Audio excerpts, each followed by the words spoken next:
চূড়ান্ত ভোটার তালিকায় হঠাৎই দেখা গেল রঙিন ছবি। নিয়ম বলছে ভোটার তালিকায় এমন ছবি প্রকাশের অনুমতি নেই, কারণ এতে ফাঁস হয়ে যেতে পারে ভোটারদের ব্যক্তিগত নানা তথ্য। তাহলে কিভাবে আপলোড হলো এই রঙিন ছবি? ভুল নাকি পরিকল্পিত পদক্ষেপ? এই ঘটনাকে ঘিরে সাধারণ মানুষের মধ্যে ব্যক্তি নিরাপত্তা নিয়ে উদ্বেগ ক্রমশ বাড়ছে। প্রশ্ন উঠছে, কার স্বার্থে এই ঝুঁকি? ভোটের মুখে এমন সংবেদনশীল ইস্যু কি নিছক প্রশাসনিক ত্রুটি নাকি বড় কোনো রাজনৈতিক খেলা? এই ঘটনা নিয়ে সরব হয়েছেন বিজেপি বিধায়ক। বিষয়টি নিয়ে কড়া প্রতিক্রিয়া জানিয়ে তিনি প্রশাসনের ভূমিকা নিয়ে প্রশ্ন তুলেছেন। তার অভিযোগ, ভোটের আগে ভোটারদের ব্যক্তিগত তথ্যকে ঝুঁকির মুখে ফেলা কোনোভাবেই মেনে নেওয়া যায় না। ঘটনাকে কেন্দ্র করে শুরু হয়েছে তীব্র রাজনৈতিক চাপানুতোর। শাসক বিরোধী তরজা ক্রমশ চড়ছে। এখন নজর, নির্বাচন কমিশন কি এই বিতর্কে হস্তক্ষেপ করবে, নাকি ভোটের আগেই আরো বড় বিতর্কের ইঙ্গিত দিচ্ছে এই ঘটনা। জানা গিয়েছে, মালদার গাজল বিধানসভার 270টি বুথের মধ্যে 2006টি বুথে দেখা যাচ্ছে অনলাইনে প্রকাশিত চূড়ান্ত ভোটার তালিকায় ভোটারদের রঙিন ছবি আপলোড করা হয়েছে, যেটা সম্পূর্ণ নির্বাচন কমিশনের আইন অনুসারে নয়। নিয়ম অনুযায়ী ভোটার তালিকায় ভোটারদের রঙিন ছবি প্রকাশ করা যায় না, তাতে ভোটারদের ব্যক্তিগত অনেক তথ্যের বহিরাগমন ঘটে। এই নিয়ে গাজল বিজেপির বিধায়ক চিন্ময় দেব বর্মন ইতিমধ্যেই রাজ্যের মুখ্য ও জাতীয় নির্বাচন কমিশনের কাছে বিষয়টি নিয়ে অভিযোগ জানিয়েছেন। বিধায়কের অভিযোগ, কোনো রাজনৈতিক স্বার্থে এই কাজ করা হয়েছে। আপনাদের ছবিতে দেখাচ্ছি যে দেখুন, সেখানে পরিষ্কার কিছু ছবি দেখা যাচ্ছে, যেখানে পুরো একেবারে কালার ফটো, সেই কালার ফটো দেখা যাচ্ছে। এবারে এই কালার ফটো কেন, সেটা নিয়েই প্রশ্নটা উঠেছে। সাধারণত ভোটার লিস্টে এই কালার ফটো কিন্তু দেখা যায় না। রাজ্যের কোনো বিধানসভাতে এই ঘটনা ঘটেনি, শুধুমাত্র গাজলে এই ঘটনা ঘটেছে। পুরো বিষয়টি তদন্ত করে উপযুক্ত ব্যবস্থা নেওয়া হোক এবং ঘটনায় যারা যুক্ত তাদের শাস্তির দাবি করা হয়েছে বিজেপির তরফ থেকে। বিজেপি বিধায়ক চিন্ময় দেব বর্মন কি অভিযোগ করেছেন, শোনাবো তার বক্তব্য। গাজল বিধানসভার টোটাল বুথ 273, কিন্তু আমরা গতকালকে যখন ভোটার লিস্ট নিয়ে পর্যবেক্ষণ করি, এসআইআর এর পরবর্তী যে ফ্রেশ ভোটার লিস্ট পাবলিশ হয়েছে, সেখানে আমরা দেখতে পাই অনলাইনে একটি গুগল ড্রাইভে আপলোড করা আছে গাজল বিধানসভার 206টি আর ভোটার লিস্টের তালিকা বা ভোটার লিস্ট। সেখানে সমস্ত ভোটারদের কালার ফটো দিয়ে ভোটার তালিকা পাবলিশ করা আছে 206টি বুথে, যেখানে 273টি টোটাল বুথ। আমরা বুঝতে পারছি না এটা সম্পূর্ণ ইলেকশন কমিশনের আভ্যন্তরীণ একটা বিষয় এবং অত্যন্ত একটা সিক্রেট বিষয়। সেই বিষয়টা কী জন্য, কার স্বার্থে, কোন রাজনৈতিক সুবিধার স্বার্থে এই গাজল বিধানসভার 206টি বুথের ভোটার তালিকা উইথ কালার ফটো ভোটারদের পাবলিশ হয়েছে। এবং এই ঘটনা দেখার পরেই আমরা তড়িঘড়ি রাজ্য নির্বাচন কমিশন এবং কেন্দ্র নির্বাচন কমিশনের কাছে আমরা অনলাইন আর কমপ্লেনটা করেছি।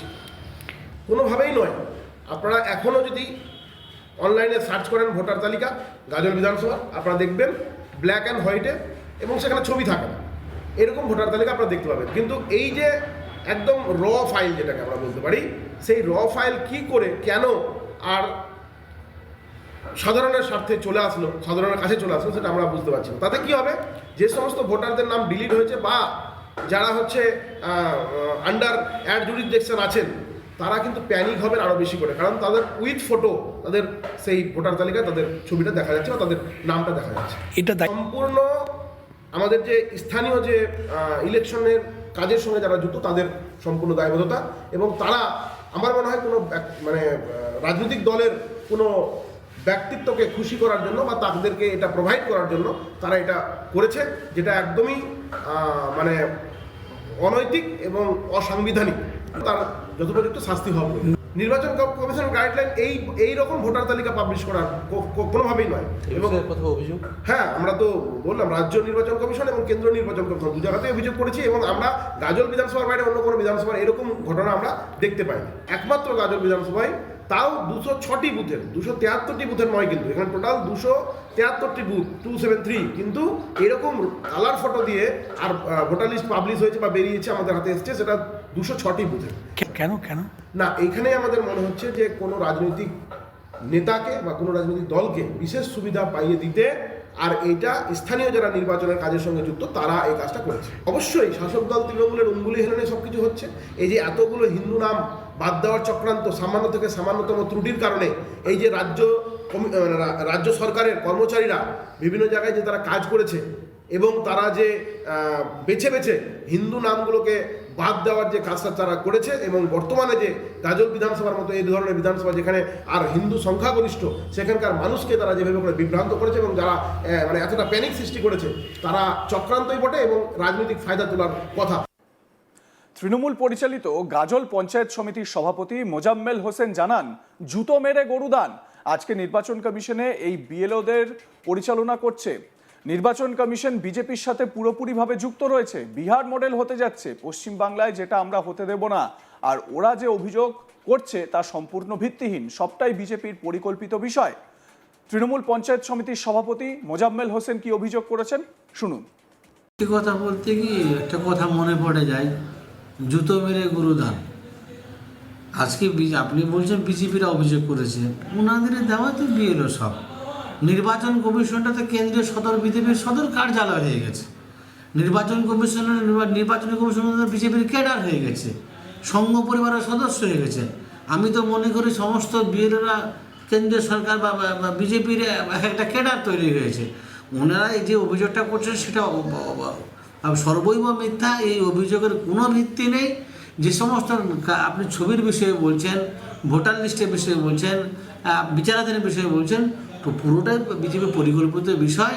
যে ওনারা সত্যি কথা বলতে কিছু কিছু ভোট ওনারা কেটে দিয়ে বিহারটাকে তৈরি করতে চাইছেন, যে বিহারে আমরা যে এই ভোটের কলা কৌশল এই 2 নম্বরই করে আমরা ওখানে লাভবান হয়েছি, পশ্চিমবঙ্গে সেটা আমরা আবার লাগু করতে চাইছি।